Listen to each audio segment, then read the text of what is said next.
నమస్కారం news 9 TV తెలుగుకి స్వాగతం.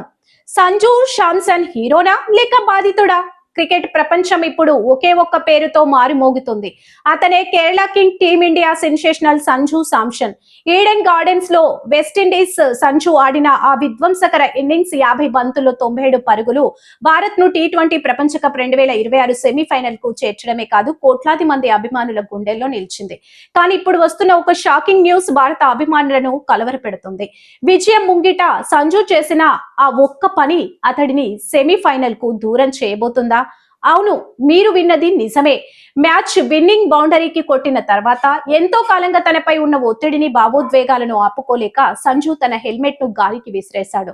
ఆకాశం వైపు చేతులెత్తి దేవుడికి కృతజ్ఞతలు చెప్పుకున్నాడు. ఆ దృశ్యం చూసి అభిమానులు మురిసిపోయారు. కానీ ఐసీసీ నిబంధనల పుస్తకం మాత్రం దీనిని మరోలా చూస్తుంది.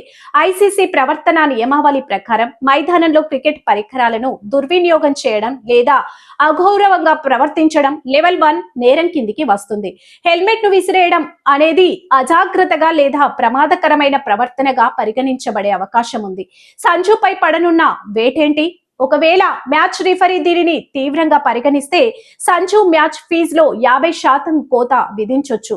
అతని ఖాతాలో డీమెరిట్ పాయింట్లు చేరవచ్చు. అన్నిటికంటే ముఖ్యంగా ఒకవేళ గతంలోనే డీమెరిట్ పాయింట్లు ఉంటే ఇంగ్లాండ్ తో జరగబోయే హై వోల్టేజ్ సెమీఫైనల్ కు సంజు దూరం కావాల్సి రావచ్చు. మార్చి 5న వాంఖడే స్టేడియంలో ఇంగ్లాండ్ తో సెమీఫైనల్ జరగనుంది.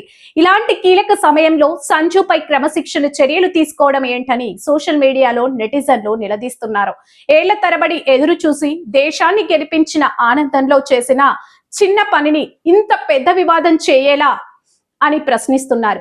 ఏదేమైనా సంజు శాంసన్ ప్రదర్శన భారత్ ను టాప్ 4 లో నిలబెట్టింది. కానీ ఇప్పుడు అందరి చూపు ఐసీసీ రిపోర్ట్ పైనే ఉంది.